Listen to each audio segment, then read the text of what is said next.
Bandung 2001. Panasnya sudah mendekati Jakarta. Beruntung, angin di Bandung masih terasa dingin jika menyentuh pori-pori. Paling tidak, ini menjadi kebanggaan tersendiri bagi warga Bandung. Geng motornya pun masih sama. Ada Moonraker, Briges, XTC dan GBR, dan beberapa lainnya juga. Citra geng motor hari ini sudah lebih baik. Ada kesadaran para panglima geng untuk mengubah haluan, sehingga kehadiran mereka bisa lebih diterima oleh masyarakat luas. Pendekatan aparat pemerintah dan kepolisian yang persuasif berhasil mengajak mereka melakukan kegiatan positif. Beberapa geng motor bahkan sudah berubah menjadi organisasi masyarakat atau ormas dan tercatat di pemerintah. Bahkan ada beberapa geng motor yang mengadakan acara zikir bersama dengan Ustadz Arifin Ilham. Aksi itu memancing geng motor lain untuk melakukan kegiatan yang serupa.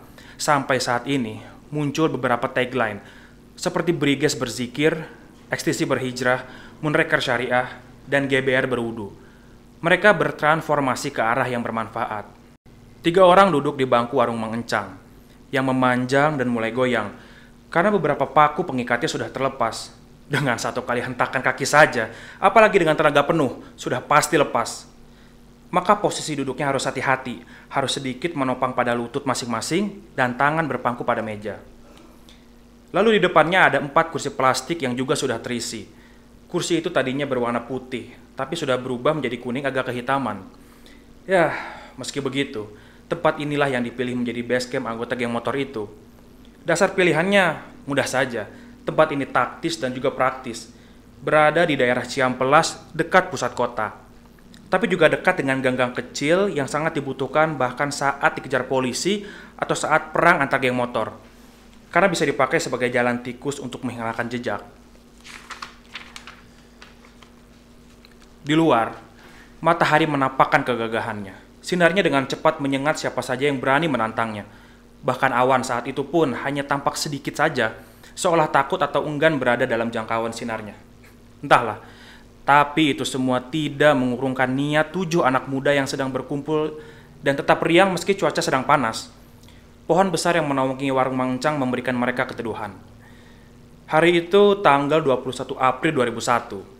Mereka berkumpul untuk membahas imbauan dari pemerintah kota agar geng motor melegalkan kelompoknya menjadi klub motor resmi di bawah Ikatan Motor Indonesia, atau katanya harus berubah menjadi organisasi masyarakat. Benar-benar pilihan yang sulit, ujar salah satunya. Iya, dengan menjadi organisasi legal dan mengadakan kegiatan positif, saya tahu kita akan aman dari kejaran aparat. Tapi kreativitas kita akan terhambat, harus patuh pada norma dan aturan. Nggak asik lagi, sahut yang lainnya.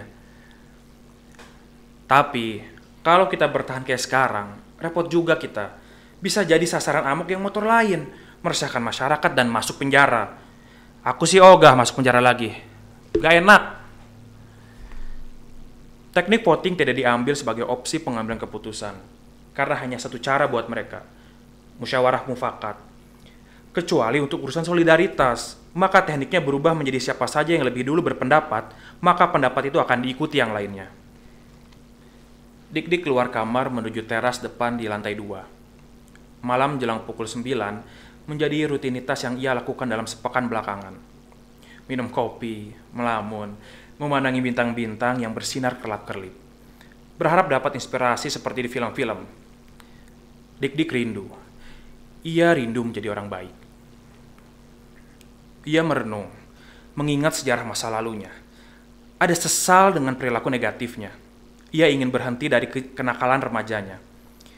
Selain karena merasa sudah tidak remaja lagi, ia juga sadar, tak bisa seterusnya ia seperti ini. Dosa yang ia lakukan sudah banyak, dan ia terus dibayangi oleh dosa tersebut. Dik-dik menjadi malu dan selalu menjadi bahan omongan di kalangan keluarga besar. Saat SMP, lanjut ke SMA, bahkan sampai saat ini kerjanya sering bikin onar.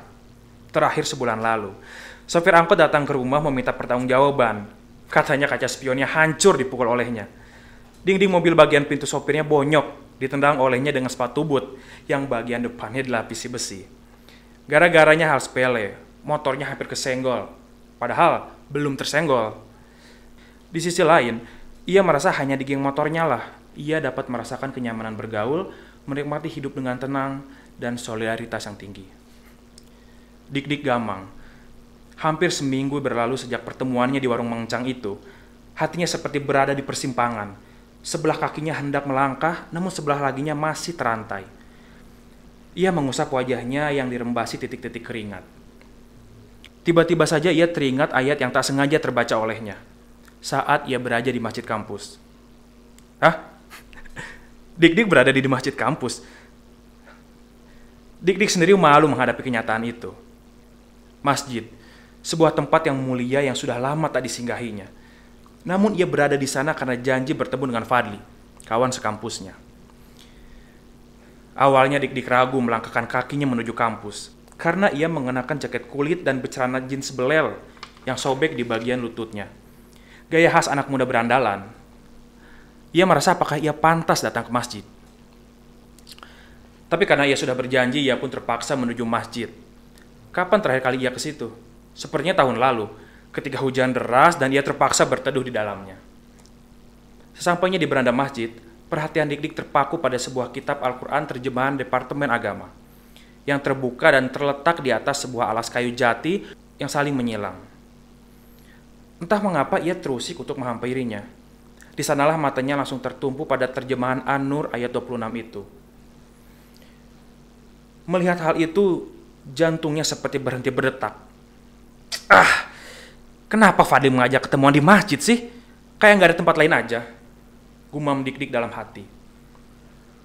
Kang, maaf, itu Al-Quran yang sedang saya baca. Barusan saya keluar dulu buat terima telepon. Tiba-tiba datang orang tidak kenal yang menghampiri Dik-dik dan menegurnya. Oh iya, silakan. Maaf, barusan saya tidak sengaja baca Al-Quran itu. Tidak apa, Kang, kata orang tersebut sambil ia bersiap bergegas untuk pergi. Tapi lalu Dik-dik penasaran kenapa orang itu harus menerima telepon di luar. Apa di dalam masjid ia tidak dapat sinyal?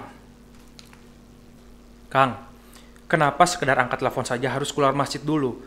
Apalagi ini kan masih di beranda masjid, belum masuk masjidnya. Dik-dik tak tahan untuk tidak bertanya. Oh begini Kang, tadi saya bicara bisnis.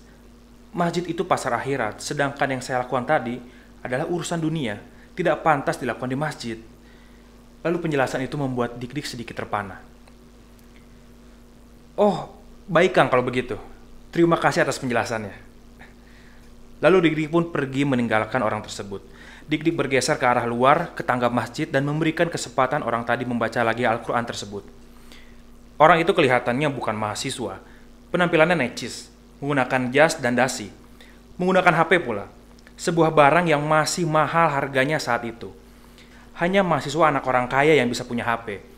Bisa dibilang 90% mahasiswa belum punya HP saat itu. Pikiran Dik-dik tak mau beralih dari Quran surat An-Nur ayat 26. Wanita yang baik untuk lelaki yang baik.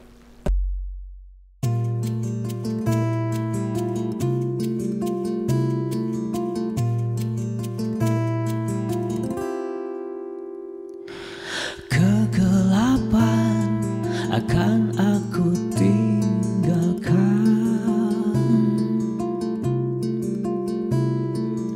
Insya Allah takkan lagi aku terjebak di sana.